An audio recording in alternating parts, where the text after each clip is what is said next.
Muitas vezes não nos damos conta, mas nosso estilo de vida, gente, causa impactos ambientais, viu? Não tem jeito, seja nas tarefas mais simples, né? O comer, beber, se vestir, trabalhar, viajar. O que a gente está fazendo para compensar esses impactos? No programa de hoje falaremos sobre este assunto e vamos além, porque o tema do Diálogos é crédito de carbono. Você já ouviu falar? Sabe o que é? E para debater com a gente sobre este assunto, eu recebo o professor e especialista em sustentabilidade, Wilson Cabral, e o também professor e economista Bruno Puga. Sejam muito bem-vindos. Obrigado pela oportunidade, que acho que é um assunto interessantíssimo, e para trazer isso para a população, né? Tem projetos de lei sendo votados e tal, e a população vai passar daqui a poucos meses a entrar em contato com esse universo dos créditos de carbono, inclusive. Sem dúvida, é importante estar sempre bem informado, né? Olha só, eu quero lembrar, antes da gente começar aqui, que a TV Câmara de São José tem conteúdo 100% traduzido em Libras, né? Preza pela acessibilidade, portanto, e com diálogos hoje não será diferente. A gente vai ter a tradução simultânea até o final. Mas antes da gente começar, enfim, o bate-papo, a gente preparou aqui uma explicação do que é esse crédito de carbono. Vamos conferir e aí depois a gente conversa, repercute com o Wilson e com o Bruno. Em 1988, líderes políticos e cientistas de diversos países se reuniram pela primeira vez em Toronto, no Canadá, para discutir as mudanças climáticas. E o consenso foi alarmante. Os impactos negativos dessas mudanças só seriam superados por uma guerra nuclear. Desde então, as temperaturas globais vêm batendo recordes. 2 anos depois, em 1990, nasceu o Painel Intergovernamental sobre Mudanças Climáticas, o IPCC, com a missão de alertar o mundo sobre o aquecimento do planeta. Já naquela época, cientistas apontavam o dióxido de carbono liberado pela queima de combustíveis fósseis como principal causador das alterações climáticas. A luta ganhou força em 1992, na Eco 92, realizada no Rio de Janeiro. Mais de 160 líderes assinaram a Convenção Quadro sobre Mudanças Climáticas. E em 1997, foi a vez do Protocolo de Quioto, que trouxe um marco: a possibilidade de transformar a redução de carbono em moeda de troca. O sistema funciona assim: países que emitem menos CO2 ganham créditos de carbono, que podem ser vendidos para nações mais poluidoras. E cada tonelada de carbono reduzida vale um crédito, incentivando desta forma a redução global das emissões. A União Europeia e o Japão estão entre os principais negociadores desse mercado. Mas, apesar dos avanços, a pressão continua, especialmente sobre os países desenvolvidos, para que assumam compromissos mais rígidos. Afinal, o futuro do clima depende de decisões tomadas hoje. Sem dúvida. Então a gente viu aí uma breve explicação, né? Desde 97, com a assinatura, mais de 175 países, né, assinaram o Protocolo de Quioto. Então foi a partir daí que a gente começou a ter também, né, mais ênfase nesse tema, né? Quando a gente fala da sustentabilidade, do crédito de carbono também. A gente teve recentemente também, né, o Senado Federal que aprovou, né, o mercado de carbono. Então a gente tende a ter aqui no país, ouvir esse tema com mais frequência. Vamos começar com o Wilson, queria que você explicasse um pouquinho para a gente desse conceito na prática. Bom, vamos lá. É bom notar que o Protocolo de Quioto é de 97. Nós estamos há 27 anos e não conseguimos implementar esse mercado que foi proposto lá. Inicialmente, a ideia surgiu e foi consolidada como conceito em 1997.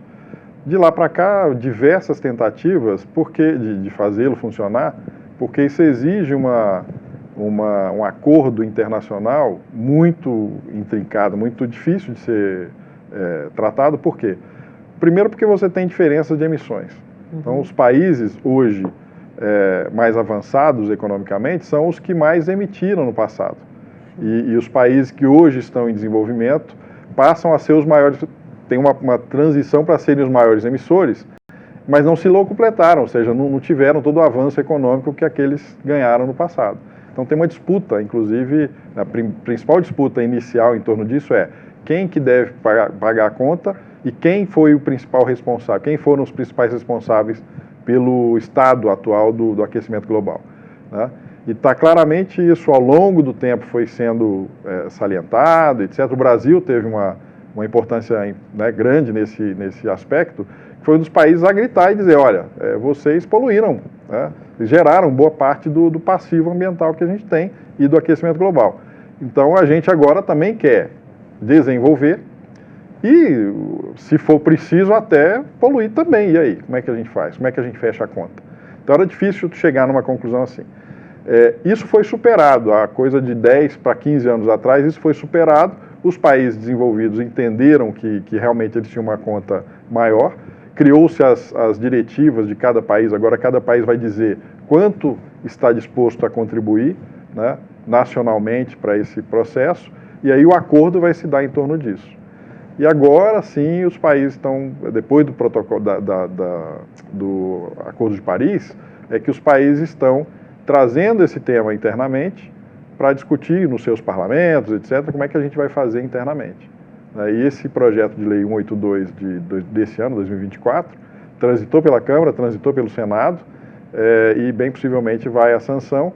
E ele cria o básico desse mecanismo de crédito de carbono, de mercado de crédito de carbono para o Brasil, né? Cria o básico. Tem uma série de regulamentos que ainda vão ser necessários para fazer a coisa funcionar. Prevê-se que ele vai acontecer por completo a partir de 2030 só. E eu temo que a gente não tenha tanto tempo. Esse é o problema, né? Então a gente está sempre jogando muito para frente essas questões e o aquecimento tem vindo, as mudanças climáticas têm vindo com um apelo muito mais forte e antecipando danos, né? Uhum. E seria uma moeda de troca, né, Bruno? E aí tem muitas pessoas também, né, que acabam criticando porque seria de fato efetivo ou uma licença para poluir, né? Como que você vê nesse sentido? Bom, obviamente que a gente tem uma dificuldade, né, Wilson, na implementação desses acordos, porque exigem, como o Wilson falou, uma concertação, né? Apesar do protocolo de Kyoto ter sido ratificado, né, em 97, na verdade, só em 2005, né, que foi, de fato, né, começou a implementação, né?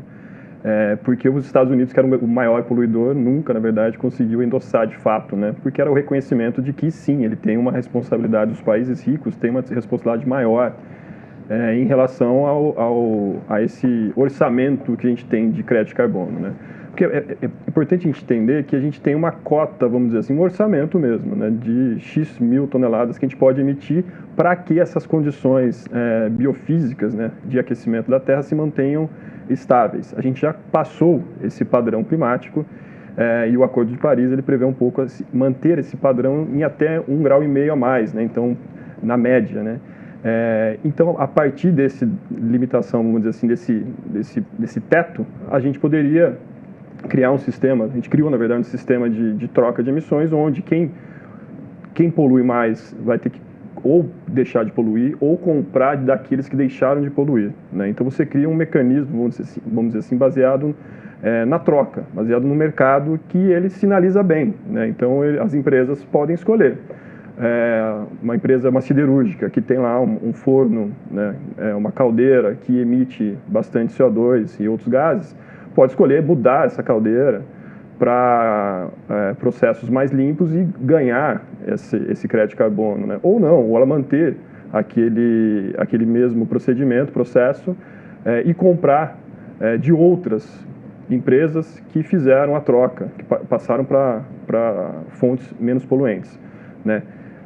Enfim, é uma questão de distribuição do direito de poluir, sim, né? Mas esses direitos estão dentro de um teto, né? Por isso que o sistema chama cap and trade, né? Então você cria um teto e você transaciona desde que dentro desse limite máximo, né?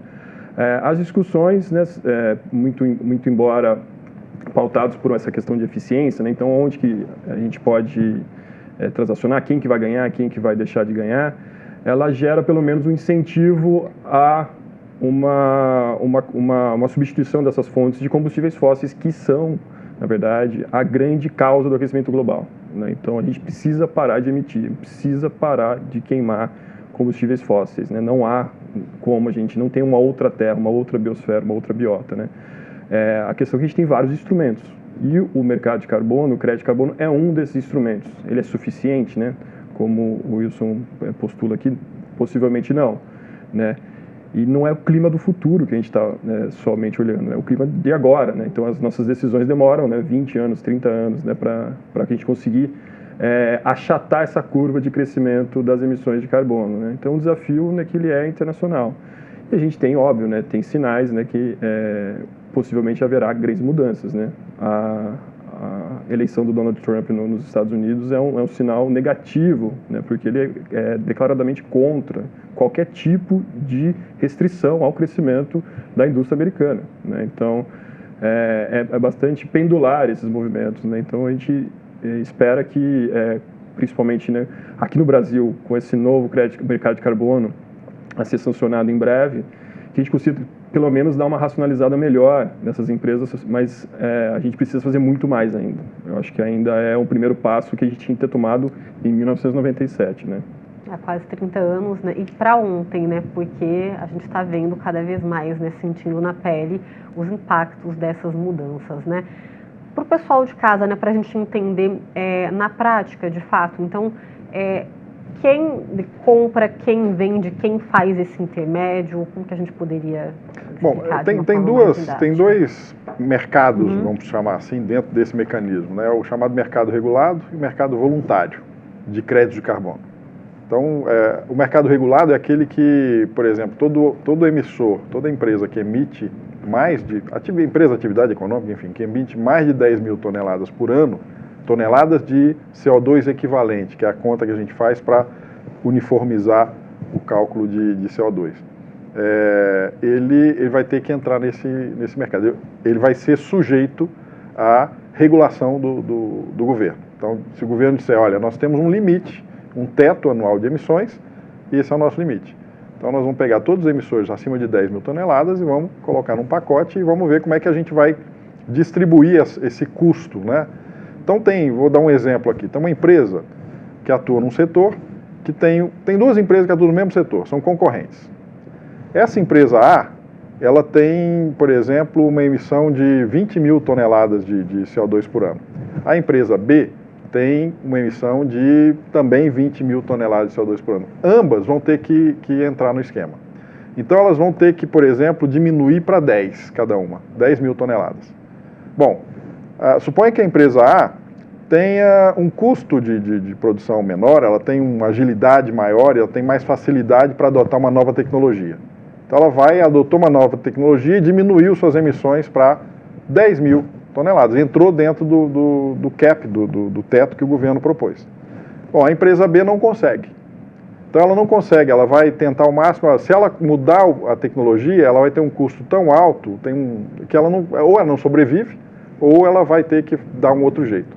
Esse outro jeito é justamente comprando créditos de carbono de quem reduziu abaixo dos 10 mil, por exemplo, né? E aí vai haver empresas no mercado que vão conseguir reduzir e vão gerar créditos.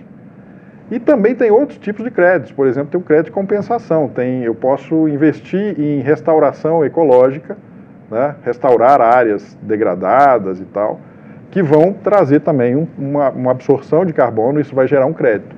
Eu posso fazer essa troca, né? Compensando, aquela empresa que não conseguir reduzir, eu posso comprar, compensar, e aí eu abato do crédito que eu não consegui reduzir, né? Das emissões que eu não consegui reduzir. Agora, estou falando de duas empresas. Agora, imagina um mercado com milhares de empresas, né? Então, isso vai ser muito difícil de colocar em prática. Tem um setor que ainda não está bem colocado nesse contexto, que é o agropecuário, que é um dos maiores emissores, né? Por atividades indiretas, por desmatamento e por uma série de coisas. Então, tem muitas coisas ainda a se conformar, a se organizar para que esse mercado funcione. O consumidor final, o cidadão, ele vai sentir onde? Ele vai sentir na compra de produtos, porque eventualmente algum tipo de produto pode ter um preço, um custo aumentado, justamente porque é um setor que não conseguiu reduzir e vai ter que pagar, né? E por outro lado vai haver balanços também, vai ter empresas, isso pode gerar também um ganho de produtividade, pode gerar um ganho de eficiência, né? Por quê? Porque as empresas tendo que correr atrás de reduzir emissões, vão buscar N possibilidades, e algumas vão melhorar muito seus processos. Então isso também pode trazer um benefício muito grande, inclusive até chegar no consumidor com redução de custos, né? Então, mas isso tudo é muito complexo, né? Para o consumidor final, cabe entender que essa conta vai chegar algum dia de alguma forma, né? Sim. Então, a cada 1 tonelada de dióxido de carbono que deixa de ser emitida, aí gera um crédito de carbono. Sim, é mais ou menos assim, né? E outro fator também, né, que essa comercialização, né, ela é feita, né, meio de desenvolvimento limpo, e aí tem os 3 modos, né, que é o unilateral, bilateral e multilateral. O que de fato seria isso na prática, para o pessoal entender? Bom, se eu entendi o que você está perguntando... a comercialização, né? Isso aí é entre países. Isso. Tá, entre países. Como que seria? Basicamente é como você, porque, por exemplo, nesse contexto, a gente está falando agora de mercado interno, no Brasil, as empresas no Brasil e tal, dentro do cap, dentro do teto que o Brasil se colocou.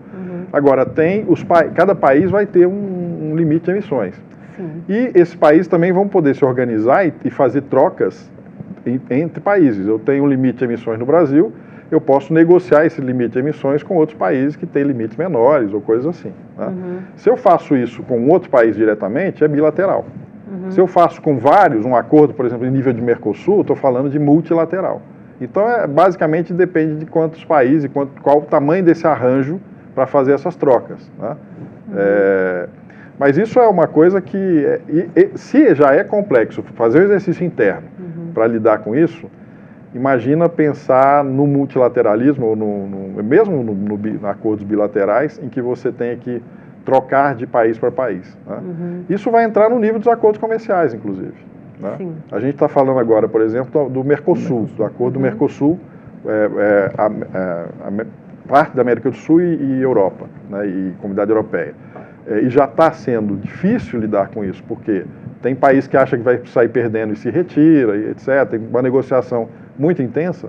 Imagina quando entrar nessa negociação a questão dos créditos de carbono. Então, isso vai entrar, vai botar mais complexidade nessas transações, né? Não, só complementando, acho que a União Europeia é um bom exemplo, né? O mercado de carbono europeu é desde 2005 que existe regulado, né? Então, o bloco europeu tem um mercado de carbono, tem outros mercados, né? Tem mercados específicos, né? Tem mercados subnacionais, o mercado da Califórnia, né? Então, você tem vários tipos de mercado, não existe o mercado de carbono, são os mercados de carbono, né? Mas realmente essa discussão entra muito na questão do custo da competitividade, né? Então, um dos grandes entraves, né, desse novo acordo do Mercosul, novo não, né, que tem 25 anos de negociações do Mercosul e União Europeia, é exatamente questões ambientais, né? Ou pelo menos a desculpa de que as legislações ambientais brasileiras, né, o Brasil tem problemas ambientais mais graves do que enfrentados pelos agricultores europeus, né? Então, sempre entra numa questão de custo, né? Para quem vai ficar esse custo, né? Como que vai ser esses mercados? Tem a mesma metodologia, né? A vantagem do crédito de carbono, né? Porque 1 tonelada de carbono é 1 tonelada de carbono. Você tem uma questão de, metodologicamente falando, né? É fácil, em termos, né? Você aferir isso, né?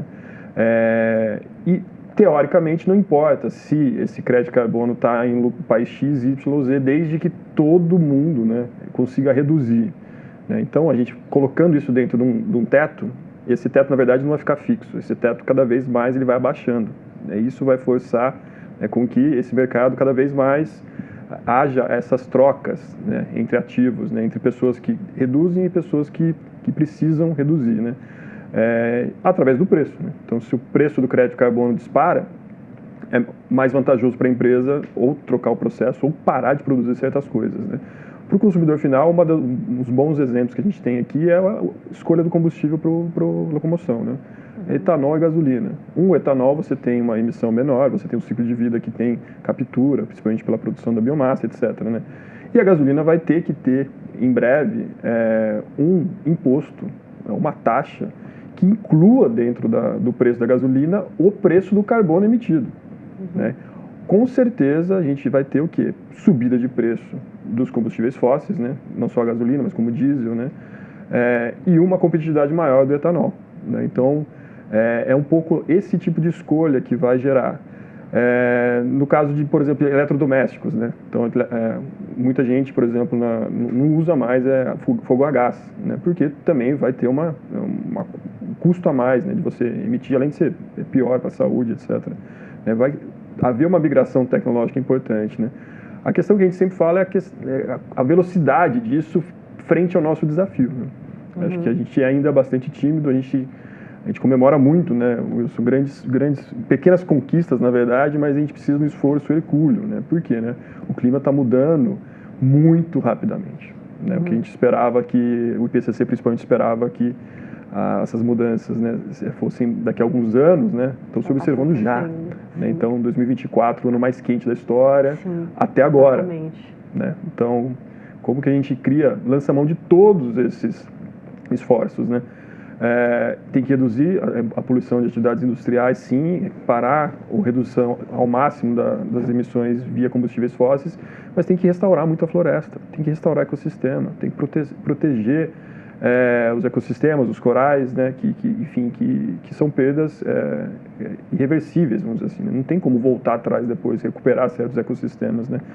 Então, a gente fica muito focado, às vezes, só no crédito de carbono, mas é preciso olhar um pouco, né, como todo o modo de produção nosso, né? Então, por quê? Porque a gente, para produzir carros elétricos, a gente precisa fazer o quê? Mineração, terras raras, extração de material inerte, né? Uma série de coisas que a gente vai precisar, talvez, como sociedade, ter umas reflexões um pouquinho mais profundas, né? Sem dúvida. A gente vai continuar falando sobre este assunto no próximo bloco, mas antes a gente vai para uma rápida pausa. Fique com a gente, voltamos já.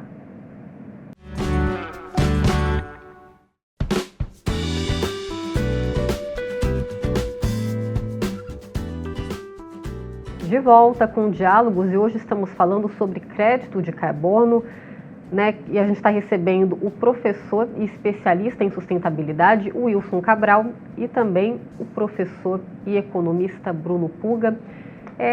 Bruno, a gente estava falando aqui desse poder de negociação, né, também, e esse mercado de carbono, ele é bem promissor, né? A gente tem aqui dados de que ele pode movimentar até 2050 mais de 300 bilhões de dólares, né? Então é um mercado bem promissor aí pela frente.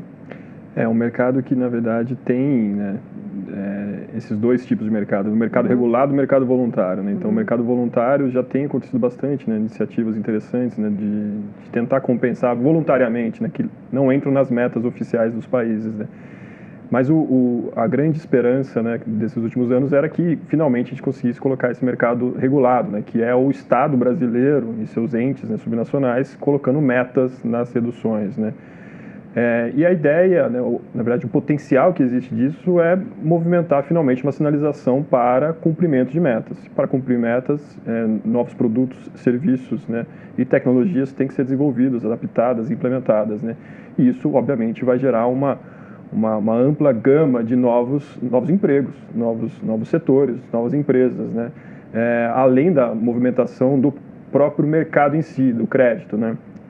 Então é uma pequena expressão, vamos dizer, uma pequena ponta desse iceberg, vamos dizer assim, esse volume de negociação do mercado de carbono, mas todas essas atividades novas, vamos dizer assim, novos empregos, novas indústrias, novos serviços, né, ligados a uma matriz de energia mais limpa, esse sim eu acho que é a grande mudança de paradigma que a gente pode conseguir realizar, né? Então tem sim um potencial. Óbvio, a gente precisa do esforço, né, muito grande, né, de inclusão também dos setores que não estão no mercado de carbono, como o Wilson falou no bloco anterior, né, que é o setor agropecuário, né, que é no Brasil o setor que mais nossas emissões, né, são principalmente do setor, né,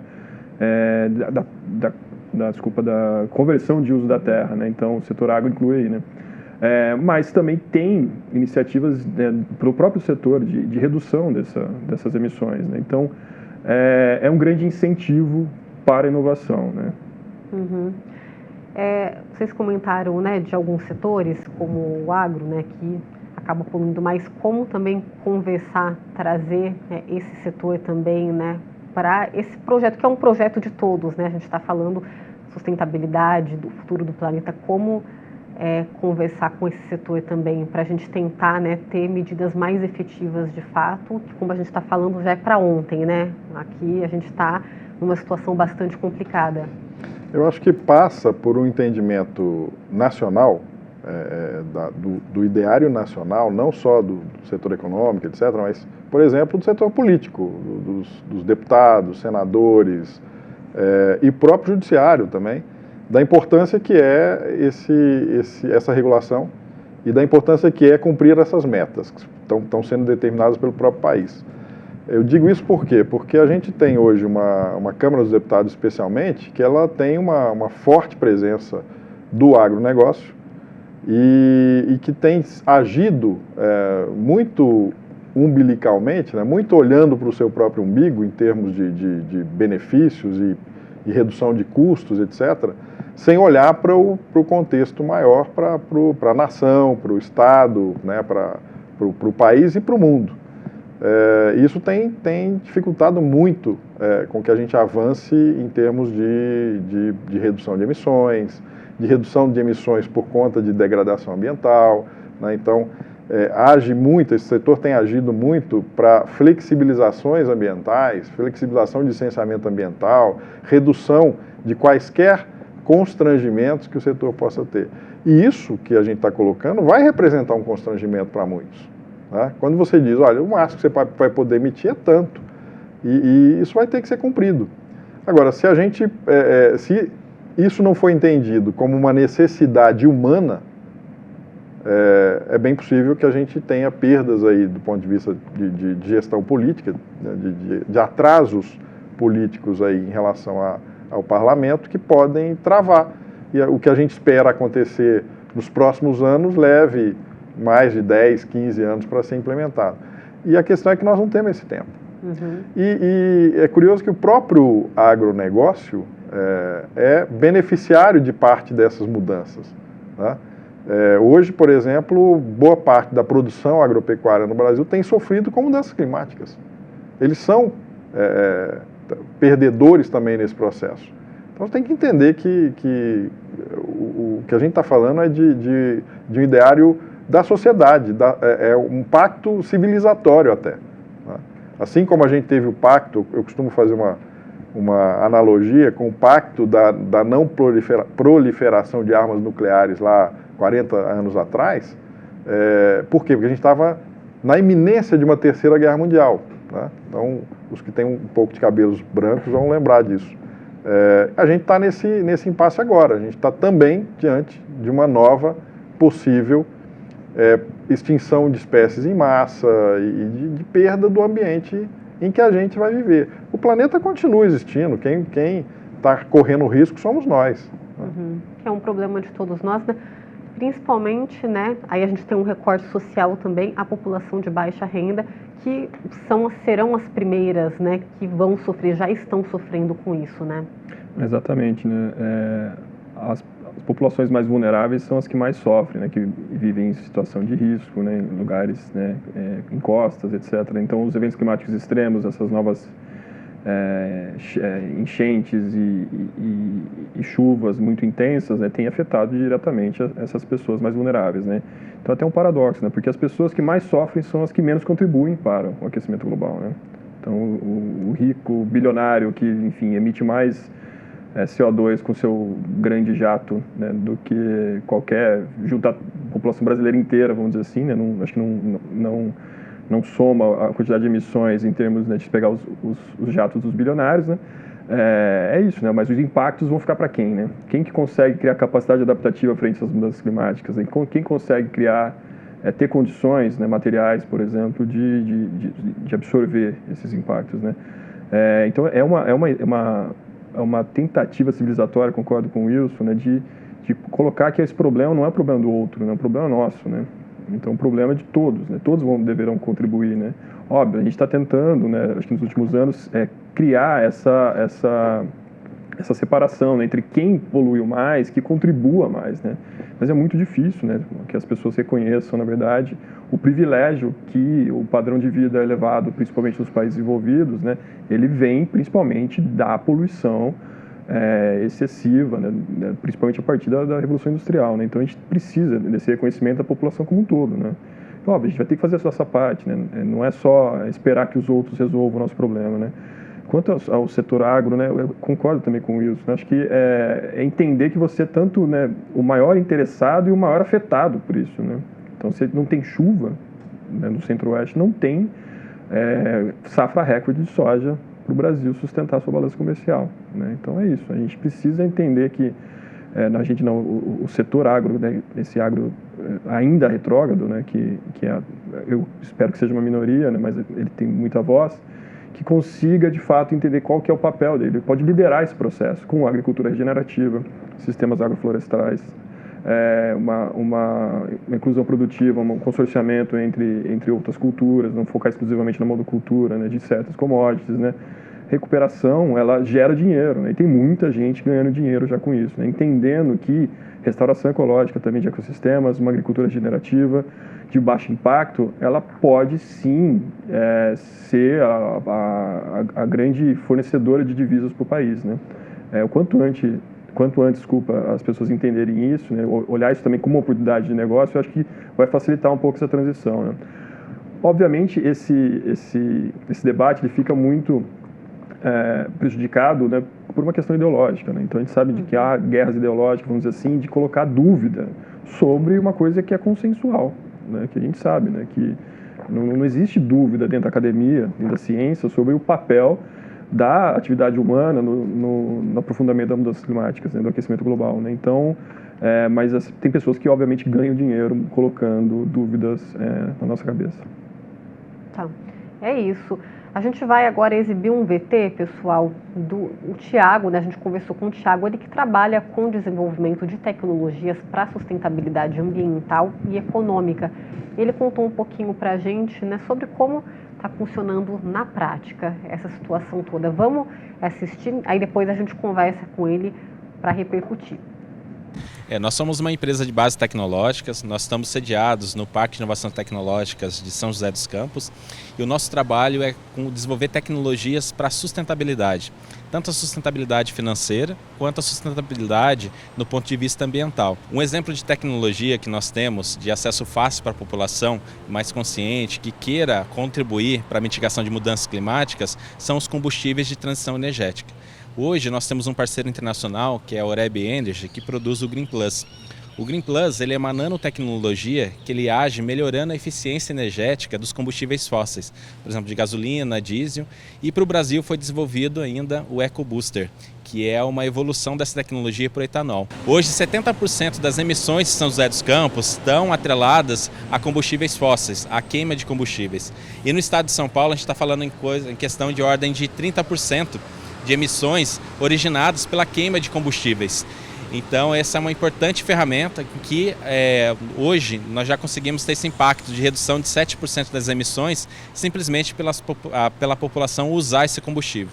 E ele é um combustível também que, além de reduzir 7% das emissões de gases de efeito estufa, ele também é um combustível que ele dura mais, então ele rende mais no seu carro.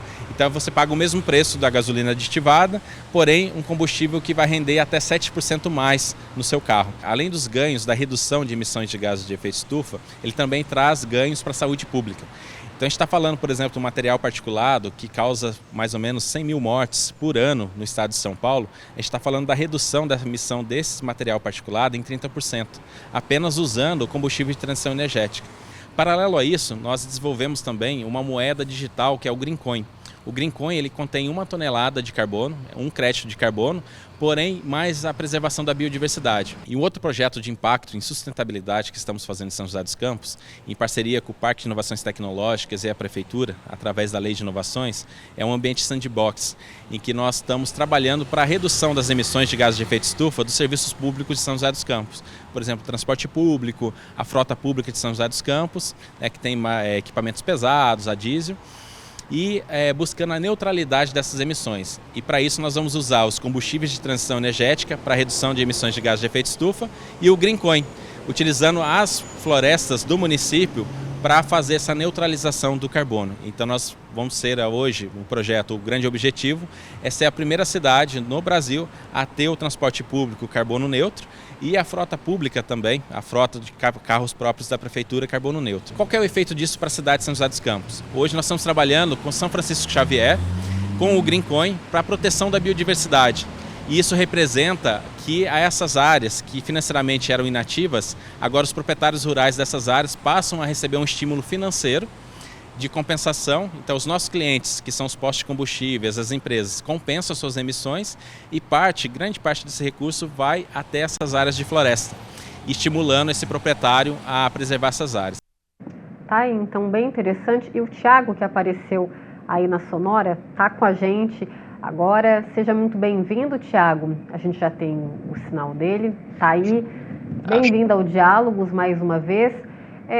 Thiago, bastante interessante o projeto. E vocês também têm outro projeto para o nosso distrito de São Francisco Xavier de criar um parque carbono zero. É isso mesmo? Explica para a gente um pouquinho, né, dessa ideia, em que pé que está. Sim, nós temos um projeto em São Francisco Xavier e hoje o nosso principal produto de sustentabilidade na área de redução, de compensação de carbono é o GreenCoin. O GreenCoin é uma moeda digital, é uma moeda global que ela é regulamentada pelo mercado de Luxemburgo. E o que recheia essa moeda, o que dá lastro, é um crédito de carbono, que ele é oriundo da redução de emissões de gases de efeito estufa pelo combustível de transição energética, que a gente já vem desde 2007 ao redor do mundo reduzindo as emissões com essa tecnologia. Ela é nova para os brasileiros, que ela está vindo agora, depois da pandemia, para o Brasil.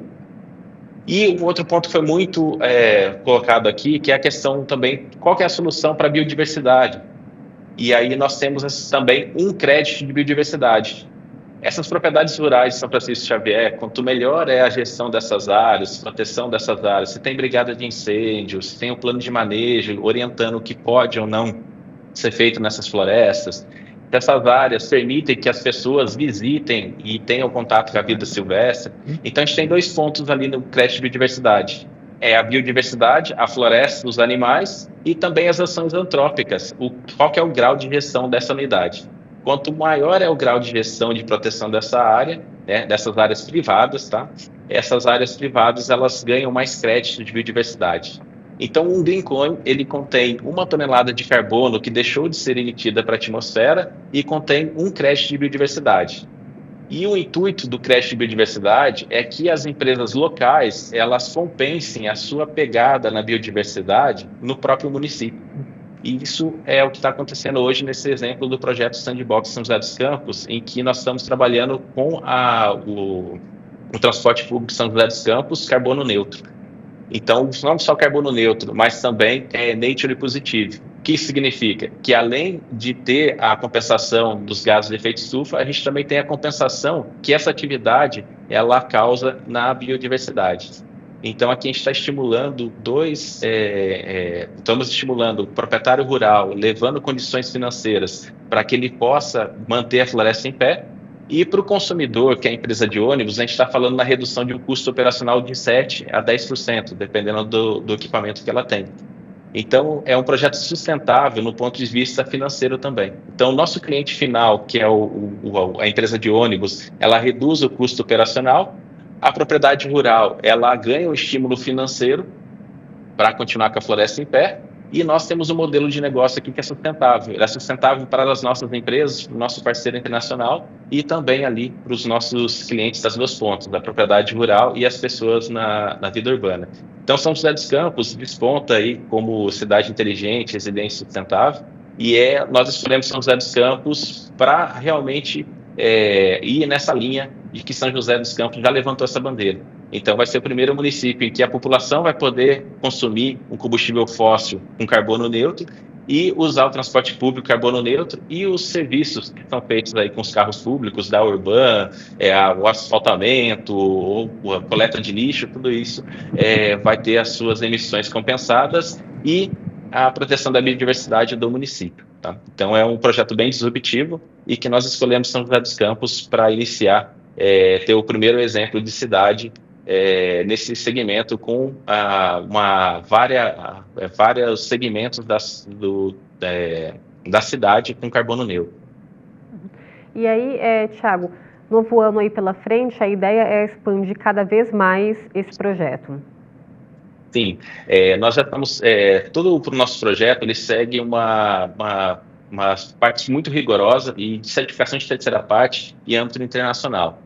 Hoje, tanto o Greencoin quanto o crédito de carbono e de biodiversidade, eles são feitos todos dentro da nossa empresa, porém com auditorias e certificações internacionais. Então, hoje, o Greencoin, ele é aceito em 195 países em virtude da certificação que nós estamos seguindo. E fazer com São José dos Campos é para nós extrairmos todas as informações de políticas públicas, essa modelagem, demonstrar para a sociedade como isso é possível. E hoje nós já estamos conversando com outros grandes municípios, inclusive com capitais do Brasil, para replicar o que nós estamos fazendo em São José dos Campos. O Sandbox ele vai até o final do ano para ter o ciclo completo, que cada época do ano você tem um consumo diferente de combustível, né? E a temperatura influencia muito. Então, ao final desse ciclo de 12 meses, nós vamos ter um pacote completo para fazer essa exportação para os outros municípios. Porém, já tem outros municípios que a exemplo de São José dos Campos, já estão nos convidando também para aplicar ao mesmo tempo que São José dos Campos. É isso, Thiago. Muito obrigada, viu, por participar aqui com a gente, explicar um pouquinho, né, desse projeto de vocês. Até mais, viu? Obrigado, né? Rapidamente, antes da gente ir para o próximo bloco, professor Wilson, é importante, né, iniciativas como essa, né? E eu acho, acima de tudo, né, que as iniciativas também elas sejam acessíveis, né? A população é importante pensar nesse aspecto também. Sim, não, sem dúvida. E vão surgir, com a regulação do mercado agora de carbono no Brasil, vão surgir diversas outras possibilidades, né? Ele falou, eu acho que é uma coisa muito importante, que são os combustíveis de transição ou as tecnologias para a transição energética. Então, o que ele tem lá é uma tecnologia, uma espécie de aditivo que aumenta a eficiência das emissões de combustíveis fósseis. E a gente vai precisar disso também, né? Não só dizer, nós temos que parar de ampliar nosso consumo de combustíveis fósseis e temos que tornar o consumo atual mais eficiente. Então, isso tudo faz parte dessa transição. E vão surgir diversas outras tecnologias e modalidades, etc. E eles criaram, achei interessante essa coisa do Greencoin, que faz um jogo, inclusive, com a sociedade, né? Então, você puxa um benefício por um lado e traz outros atores, que é o caso do produtor rural, por exemplo, que trabalha melhor sua propriedade, diminuindo a degradação, aumentando as áreas, por exemplo, de restauração florestal ou conservando bem uma área florestada, cujo mecanismo a gente já existe em São José dos Campos, inclusive o PSA, que é o pagamento por serviços ambientais, mas agora ele expande isso para uma fonte que vem da venda de combustíveis fósseis. O Bruno citou que em algum momento esses combustíveis vão ser sobretaxados, e quando houver essa sobretaxação, quando, por exemplo, gasolina, diesel, né, carvão forem mais sobretaxados no Brasil, bem possivelmente isso vai beneficiar esse tipo de tecnologia de transição e até a gente acabar, de fato, com as emissões oriundas desses combustíveis fósseis. Uhum. A gente vai se despedir já do professor Wilson. Rapidamente, o que a gente pode esperar desse tema aqui no Brasil? Avançando um novo ano aí pela frente, o que a gente pode... Eu acredito que a gente está num momento interessante. Nós vamos ter uma COP aqui no Brasil, em Belém, e certamente todo o governo estará mobilizado e bem possivelmente o parlamento também estará mobilizado para que a gente avance nesse tema. Eu espero que sim, nesse sentido eu sou otimista. Mas eu acho que vai haver uma negociação muito intensa e eu espero que o espírito público predomine nessas negociações e a gente consiga sair delas melhor do que a gente entrou. Porque se o espírito exclusivamente privado for dominante, nós vamos ter lobbies fortíssimos aí para atrasar todo esse processo, lobbies que vêm da indústria do petróleo, lobbies que vêm do pior do agronegócio, enfim. Então, eu espero que isso não aconteça e que predomine o espírito público e a gente possa avançar nesses temas. É isso, professor Wilson. Muito obrigada, viu, pela participação aqui com a gente e seja bem-vindo sempre. Obrigado, estou à disposição. É isso, a gente vai para mais uma pausa, a última de hoje, mas daqui a pouco a gente retorna para concluir todo esse tema aqui, né, importantíssimo, sobre crédito de carbono. Voltamos já.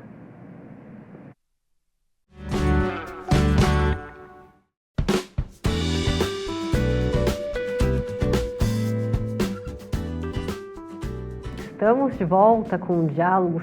Agora, além do Bruno, né, eu vou trazer para a nossa conversa a também professora Bruna Pavani. Seja muito bem-vinda, Bruna. Muito obrigada. Bruna, a gente está aqui, né, a gente já fez uma introdução, já discutiu diversas vertentes, né, do crédito de carbono. Você trabalha, né, diretamente com isso. Conta pra gente um pouquinho, né, desse mercado de carbono, como ele vem sendo formatado aqui no Brasil, um pouquinho da sua experiência nesse assunto. Legal. Eu ouvi, né, o professor Wilson, o professor Bruno falando um pouco, né, sobre o mercado de carbono e também o exemplo que foi passado aqui das moedas digitais. É muito interessante ver todo esse movimento, né, com o carbono, né, esse mercado de carbono, como foi muito bem colocado, ele nasceu há muitos anos atrás, mas ele teve uma baixa, apesar de ter um mercado de RED, né, que é redução de emissões por evitar o desmatamento, né, que foi um dos grandes projetos que o Brasil tinha, né, há alguns anos atrás. Apesar de ter esses projetos de manutenção de floresta para mercado de carbono, ele ainda era um mercado muito incipiente. Mas nos últimos 3, 4 anos, não só esse mecanismo, como diversos outros mecanismos, também ligados à restauração de ecossistema, armazenamento de carbono em processos de energia, captura e armazenamento para geração de bioenergia, através de diversos outros projetos, a gente vê que o mercado de carbono nos últimos 3 anos foi ganhando muita força, tanto no Brasil quanto no resto do mundo, né? E com isso foi feita uma pressão muito grande em iniciativas multilaterais, como a COP do Clima, que é a principal iniciativa onde são discutidos, né, essas tomadas de decisões para o mercado de carbono, né? E acho que como principal resultado foi que nessa última COP do Clima, que aconteceu em Baku, no Azerbaijão, a gente teve logo nos primeiros dias a aprovação dos artigos 6.2 e 6.4 do Acordo de Paris, que, né, como bem apontado pelos professores, desde 2015, né, se conversava sobre o Acordo de Paris, tudo, mas a gente conseguiu a aprovação desses 2 artigos, né, 6.2 e 6.4, somente agora, nessa última COP. O primeiro desses artigos, ele fala sobre, o 6.2, ele fala sobre as transferências de cotas, né, digamos assim, entre os próprios países. Né? Então, o país que conseguir alcançar sua NDC, que é a sua contribuição nacionalmente determinada, que o próprio país escolhe como meta para ser atingida, aquele que conseguir alcançar sua NDC e emitir ainda um pouco menos do que está previsto na sua NDC, ele terá uma cota para comercializar com outro país. Né? E aquele país que não conseguiu alcançar sua NDC aí nos próximos anos, ele poderá comprar, né, a cota desses países assim que conseguiram, né, alcançar as suas emissões, até mesmo zerar suas emissões.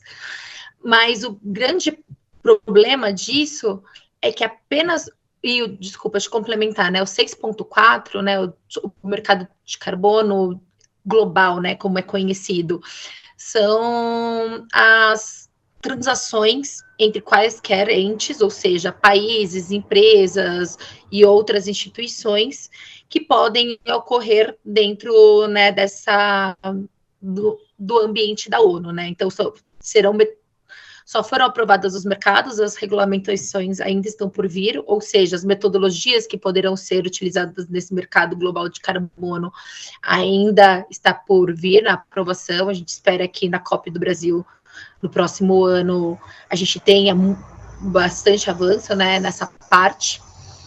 Mas tanto o mercado de carbono quanto global, né, do 6.4, quanto o ITMOS, né, que é o 6.2, que são as trocas entre os países, nenhum dos dois garante redução de emissões de gases de efeito estufa, que é o nosso problema hoje. A gente está com emissões muito acima do que a Terra suporta e a gente precisa reduzir. E ambos os casos, a gente só está falando de trocas, de um lugar emite, outro lugar reduz, e eles trocam isso daí por um valor financeiro, né? A gente não está falando de redução. O que realmente reduz as emissões de gases de efeito estufa são as metas. São ter metas ambiciosas, né, entre os países, né? E o que a gente pode ver até hoje, que juntando todas as metas dos países que assinaram, né, o Acordo de Paris até hoje, a gente não consegue atingir a metade da redução prevista pelo IPCC, necessária, né, que o IPCC aponta. Então, se a gente não for mais ambiciosos como países, né, e como empresas, e tudo isso está atrelado, né, numa estratégia política, né, interna e também internacional, a gente não vai conseguir atingir a redução de emissões suficiente para a gente ter a manutenção da temperatura com no máximo 1,5 até 2 graus Celsius em relação ao período pré-industrial. Então, eu acho que o mercado de carbono, ele é um instrumento para a gente dar oportunidades entre os entes de colaboração, né? Então, um lugar a gente consegue desenvolver um projeto, enquanto um outro país ou uma organização do setor privado não consegue reduzir as emissões em seu processo, e daí, então, a gente dá oportunidade para eles terem essa colaboração, e nisso a gente conseguir ter equilíbrio, né, dessas emissões. Mas quando a gente fala de realmente reduzir as emissões, a gente tem que falar de metas mais ambiciosas, tanto para os países, né, quanto para as metas internas aqui, né. E isso é uma coisa muito discutida que a gente para aprovação da lei do mercado de carbono, né, no Brasil também, né, da mesma forma que isso é discutido internacionalmente, no mercado, na nossa regulamentação do mercado de carbono, que o nome é Sistema Brasileiro de Comércio de Emissões de Gases de Efeito Estufa, né, a gente chama pela sigla SBCE. O SBCE, ele permite a troca também entre as empresas do setor regulado, e também ele regulariza o mercado voluntário. Mas as metas de cada setor, quanto o setor vai poder produzir, né, a cota, isso ainda não foi definido. Isso não está na nossa legislação, isso vai vir na regulamentação. Então, agora, nesse momento que a gente vai pensar na regulamentação dessa lei, que a gente precisa de um esforço muito grande do governo para ter rigidez e ambição nessas metas. Então, isso que eu vejo como essencial, essa pressão, tanto da sociedade civil, como universidades, setor privados mais engajados, de realmente ter metas ambiciosas, rígidas, para todos os setores da economia do Brasil. Em especial, eu saliento aqui o agronegócio, né? A atividade agropecuária primária, ela ficou de fora nesse primeiro momento do mercado de carbono brasileiro. E a gente sabe que ele pode ser tanto um grande emissor de gases de efeito estufa, quanto também ter um papel benéfico na redução das emissões, né, e armazenar, ter um sequestro de emissões, a depender do tipo de plantio que a gente tem, né. Então, é essencial que todos os setores da economia, né, estejam presentes nessa regulamentação que há por vir. Né, nesse assunto. Bruno, um dos problemas, né, a gente falou aqui sobre a supervalorização, né, é um assunto que hoje está na moda, né, está sendo mais falado do crédito de carbono, uma supervalorização pode também prejudicar principalmente países subdesenvolvidos? Eu acho que seria um hiperfoco, talvez, no crédito de carbono, no mercado de carbono, e esquecer todos os outros problemas ambientais que a gente tem, né? Então, óbvio, a gente precisa, né, como a Bruna brilhantemente explicou agora, reduzir metas ambiciosas, né? Mas o mercado de carbono, ele, né, enfim, não distingue, vamos dizer assim, de onde vem aquele carbono reduzido, né? Então, o que importa é a quantidade reduzida, né? E a gente sabe muito bem que, por exemplo, uma tonelada de CO2, vamos dizer assim, capturado por uma floresta plantada de eucalipto, tem uma biodiversidade muito pequena perto de uma tonelada, por exemplo, capturada por uma mata atlântica, que tem uma biodiversidade muito elevada, né? Então, esse hiperfoco, talvez, exclusivo no carbono, deixa de lado algumas discussões que a gente pode ter, né? Então, como eu falei no bloco anterior, né? Será que assim, a transição para toda a frota de ser carro elétrico vai trazer benefícios, né? Se a gente olhar a cadeia toda, suficientes para lidar com a questão das mudanças climáticas, ou a gente simplesmente vai resolver na ponta ali, né? Na emissão local, mas toda a cadeia, vamos dizer assim, necessária para a extração dessas matérias-primas, se a gente não fizer uma análise de ciclo de vida completa, vamos dizer assim, desse escopo de emissões, a gente corre esse risco, né?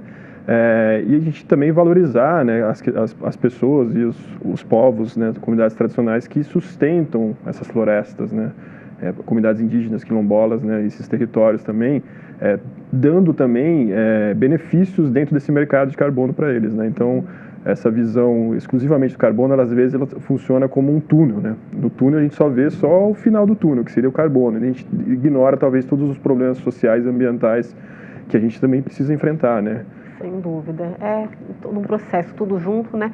E a gente está com um tempo curto, mas a gente reforçar, né? É possível, né, desenvolver, né, economicamente, socialmente e prezando pelo meio ambiente, né, pela sustentabilidade. E esse tem de ser o caminho, né, Bruno? Não tem outra forma, que o planeta já está pedindo socorro há muito tempo, né?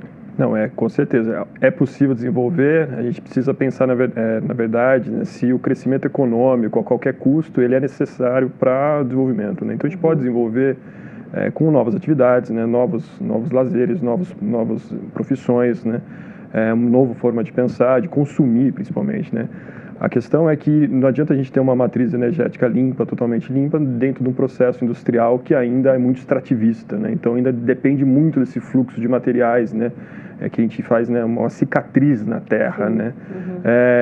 Então, a gente precisa ter esse equilíbrio, né? Óbvio, né? É um processo, né? A gente está aprendendo nesse processo, mas a gente precisa, como a Bruna bem falou, ser ambicioso nessas metas, né? Para tentar com agilidade, né? enfrentar, obviamente, né? Porque as mudanças climáticas elas não vêm como um problema novo, elas vêm como uma camada que amplifica todos os problemas estruturais já existentes, né? Então, sem dúvida. É isso, Bruno. Muito obrigada, viu, pela participação aqui com a gente. Quero agradecer também a Bruna. Muito obrigada, viu, por participar aqui com a gente. Seja bem-vinda sempre. Eu que agradeço. Foi um prazer estar com vocês. Obrigada. É isso, pessoal. O tema para lá de importante, né?